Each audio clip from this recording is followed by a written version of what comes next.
পেট থেকে শাড়ি সরিয়ে দিতেই ফর্সা পেট বেরিয়ে এলো অনামিকা। এই এখানে কেন? ভেতরে চলো। কে শোনে কার কথা? রোহানের চোখ জোড়া যেন অনামিকার পুরো শরীর গিলে খাচ্ছে। সারা শরীর ছেড়ে অনামিকার মেধহীন কোমরের ঠিক মাঝে চোখ স্থির হলো তার। ডান হাত ধীর গতিতে এগিয়ে গেল সেদিকে। হাত নাভি স্পর্শ করতেই চোখ খিচে বন্ধ করে নিল অনামিকা। রোহান, আমরা কি ঠিক করছি? রোহান অনামিকার হাত থেকে নিজের হাত ছাড়িয়ে নিয়ে অনামিকার কানের দিকে মুখ নিয়ে ফিস ফিস করে বলল, আমাদের 1 বছরের বেশি সময় ধরে সম্পর্ক। ফিজিক্যাল নিড পূরণ করবে না? যখন বাসায় কেউ থাকে না তখন আমাকে নিয়ে এসো। আরো একদিন আমাকে বাসায় নিয়ে এসেছিলে, মনে হচ্ছে বাসায় কেউ না থাকলেই আমাকে বাসায় আনার অফার করো। হ্যাঁ, গতকাল তোমাকে কাছে পাওয়ার চেষ্টা করতে গিয়েও কি ভেবে যেন থেমে গেছিলাম। আজ বাসায় আসার পর আমি নিজেই দূরত্ব মিটিয়ে কাছে এসেছি। আচ্ছা এখন এসো তো রুমে। বলেই অনামিকাকে ধরে রুমের দিকে নিয়ে যায়। বেডরুমে ঢুকেই অনামিকা শক্ত করে জড়িয়ে ধরে রোহানকে স্থির গলায় বলল, তোমার বউকে ডিভোর্স দেওয়ার পর আমরা এক হলে ভালো হতো না? রোহান এক বাক্যে জানালো, ওকে আমি ডিভোর্স দিয়ে দিব।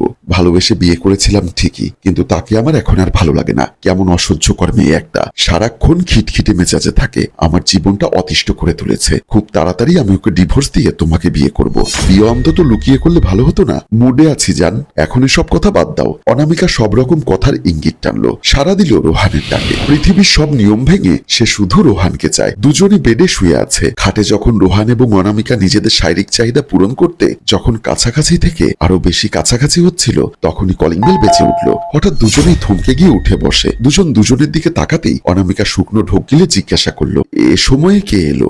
জানি না, কারো আসার তো কথা ছিল না। জন্মদিন উপলক্ষে কেউ আসতে পারে সারপ্রাইজ দিতে।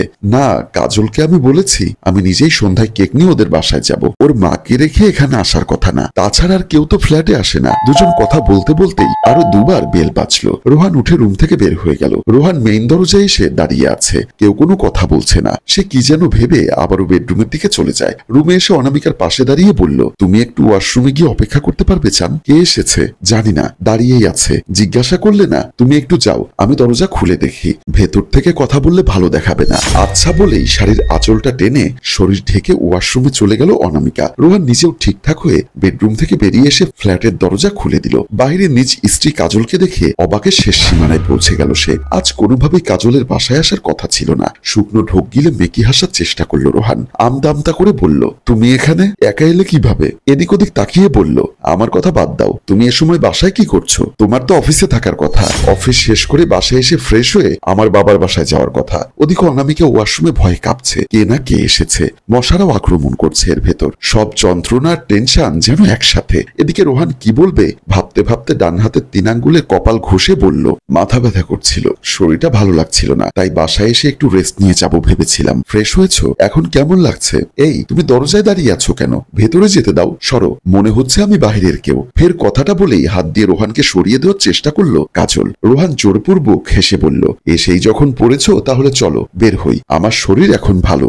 দুজনে বিকালটা ঘুরে চলো তোমার বাসায় যাই। তুমি এখানেই দাঁড়াও, আমার ভেতর থেকে আমার ওয়ালেটটা নিয়ে আসছি। রোহানকে অপ্রস্তুত ভঙ্গিতে কথা বলতে দেখে কেমন অন্যরকম অনুভূত হলো কাজলের। সে ভেতরে আসে। সে ঢুকে সামনে চলে আসে। বাসার ভেতরে নিচের দিকে চোখ পড়তেই মেয়েদের জুতো চোখে পড়লো তার। মাথায় যেন আকাশ ভেঙে পড়লো ক্ষণিকের মধ্যেই। বুকের ভেতর শুরু হলো ঝড়ো হাওয়া। আশা, ভরসা, বিশ্বাস, ভালোবাসার উপর কে যেন হত্যাযজ্ঞ চালিয়ে সবকিছু যে শেষ করে দিল। অসহায় চোখে সে রোহানের দিকে তাকিয়ে রইল কিছু মুহূর্ত। কাজলের আম্মা গত কয়েকদিন যাবৎ খুব অসুস্থ। 3 দিন হলো সে বাবার বাসায় গেছে। রোহান তাকে রেখে এসেছে। আজ রোহানের জন্মদিন। সন্ধ্যায় কাজলের বাসায় গিয়ে আগামীকাল দুজনের একসাথে বাসায় ফেরার কথা ছিল। সকালে ছোট বোন আসায় কাজল রোহানকে সারপ্রাইজ দিতেই বাসায় একা ফিরেছে। সে ভেবেছিল বাসায় ফিরে প্রথমে রুমটা সাজাবে, তারপর নিজে বের হয়ে একটা কেক নিয়ে আসবে। সন্ধ্যায় রোহান বাসায় ফিরলে তাকে সারপ্রাইজ দেবে ভেবেই এখানে এসেছে সে। বাসার আরেকটা চাবি কাজলের কাছে ছিল। লক খুলতে গিয়ে দেখলো দরজা ভেতর থেকে সিটকানি লাগানো। এ সময় রোহানের বাসায় থাকা কাজলকে আরো বেশি চমকে দিয়েছে, কারণ আধা ঘন্টা আগেও সে গাড়িতে থাকা অবস্থায় রোহানকে কল করেছিল।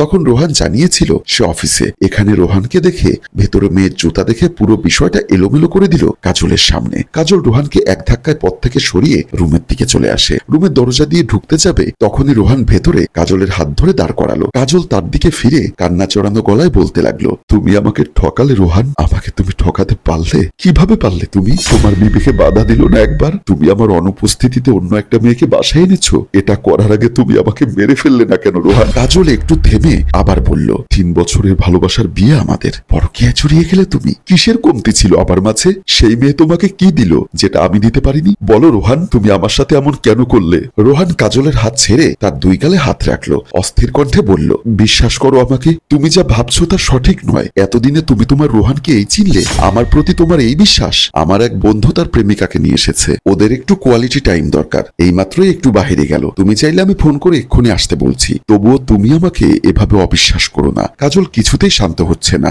অবিন্যস্ত ভাবে বলে উঠল, মেয়ে ভেতরে আর তার বয়ফ্রেন্ড বাহিরে, আমাকে বলদ পেয়েছো? তাছাড়া আমার বাসায় কেন এসব হবে? মেয়ে কোথায়? তাকে ডাকো, তোমার বন্ধুকেও কল দিয়ে এক্ষুনি ফিরে আসতে বলো। তুমি ভেতরে গিয়ে মেয়েকে বলবে না তোমার বউ এসেছে। রোহান সম্মতি সূচক মাথা নাড়ালো। তারপর রোহান কাউকে ফোন দিয়ে বলল মেসেজ চেক করতে। তারপর মেসেঞ্জারে কিছু লিখে কাউকে পাঠিয়ে কাজলের হাত ধরে ড্রয়িং রুমের দিকে নিয়ে যায়। ড্রয়িং রুমে কাজলকে দাঁড় করিয়ে বলল, তুমি দাঁড়াও, আমি এক্ষুনি সব ক্লিয়ার করছি। আমি মেয়েটিকে ডেকে এখানে নিয়ে আসছি, প্লিজ তুমি শান্ত হও। এই বলে রোহান রুমের দিকে চলে গেল। রোহান রুমের দরজার সামনে এসে দরজায় ঠক ঠক আওয়াজ করে ডাকলো, অনামিকা বাইরে আসুন। অনামিকা দরজা খুলে সামনে আসতেই রোহান ইশারায় কাজলের উপস্থিতি বোঝাতে চেয়েও পারল না। অনামিকা বলল, কে এসেছিল জান? অনামিকার কথা শেষ হতে না হতেই রোহান জিওবাই কামড় খেয়ে মাথায় হাত দিয়ে পেছনে ঘুরে তাকালো। কাজল থমেরে দাঁড়িয়ে আছে, নজর তাদের দুজনের দিকে। রোহান কি বলবে বুঝে উঠতে পারছে না। কাজল কান্না জড়িত কণ্ঠে বলে উঠল, জান, বন্ধুর প্রেমিকা বুঝি তোমাকে জান বলে ডাকে? কাজলের দু চোখে জল যেন আটছে না, দুই একবার চিৎকার দিয়ে কেঁদে উঠল সে। রোহান কাজলের হাত নিজের হাতের মুঠোয় নিয়ে বলল, উনি ভেবেছিলেন ইসলাম এসেছে, উনি কেন আমাকে জান ডাকতে যাবে? কাজল কাঁদতে কাঁদতে নিচে বসে পড়ল, ফুপিয়ে ফুপিয়ে বলল, তুমি ওর সামনে দাঁড়িয়েছিলে, ও তোমাকে দেখে জান বলে ডেকেছে। রোহান তাকে তুলে বোঝানোর চেষ্টা করলো অনামিকা তার বন্ধু ইসলামের প্রেমিকা। অনামিকার দিকে তাকিয়েও বলল, আপনি নিজের পরিচয় দিচ্ছেন না কেন? বলুন কাজলকে যে আপনি ইসলামের প্রেমিকা। অনামিকা নিজেও আমতামতা করে রোহানের কথা মতো নিজের পরিচয় ইসলামের প্রেমিকা হিসাবেই দিল।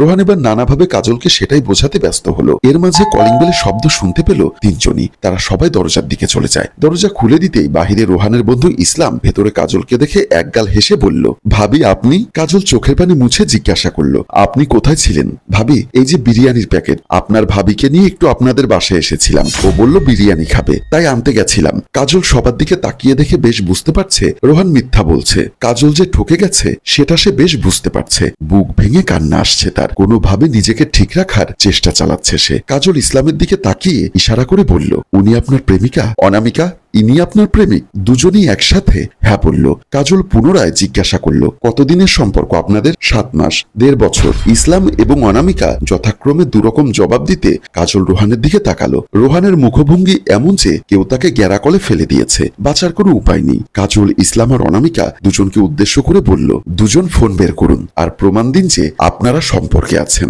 দুজনের নজর এবার রোহানের দিকে গেল। রোহান কিছু বলবে তার আগেই কাজল খপ করে অনামিকার চুল ধরে ফেললো। চিৎকার দিয়ে উঠল অনামিকা। তখনই রোহান বলল, কি করছো? ছাড়ো ওকে, পাগল হয়েছো নাকি? মেয়ে হয়ে আর একটা মেয়ের গায়ে হাত দিচ্ছ কেন? কাজল যেন চুপ মেরে গেল ক্ষণিকের জন্য। ছলো ছলো চোখে রোহানকে বলল, ইসলাম ভাই যদি সত্যি ওর প্রেমিক হয় তাহলে তুমি কেন অনামিকার জন্য এগিয়ে এলে? সে কেন চুপ রইল? অনামিকা আমার প্রেমিকা, আমি ওকে ভালোবাসি। তুমি আমার বউ হলেও আমি ওকে ভালোবাসি। সহসা কাজলের কথার জবাবে উক্ত কথাটি বলে উঠল রোহান। কাজল টাল সামলাতে না পেরে 2 ধাপ পিছিয়ে গেল। জড়িয়ে যাওয়া গলায় বলল, তুমি আমাকে ঠকালে রোহান।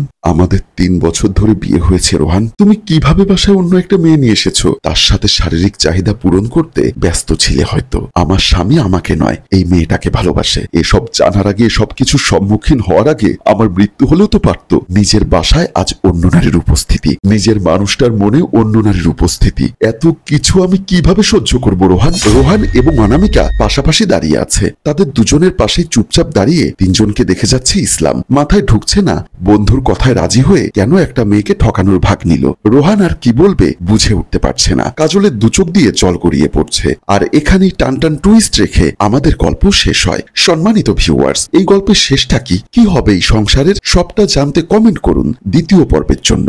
মনে রাখবেন, গল্পের বেশি ভিউ ও শেয়ার না হলে আমরা দ্বিতীয় পর্ব নিয়ে আসি না। গল্পটির ভাবনা ও পরিচালনায় হাশেম রাজু, চিত্রগ্রহণ শিহাব ও প্রযোজনায় মঞ্জুর মোর্শেদ মিউজিক প্লাস। গল্পটি ভালো লাগলে লাইক, কমেন্ট এবং শেয়ার করে অন্যকে দেখার সুযোগ করে দিন। ধন্যবাদ।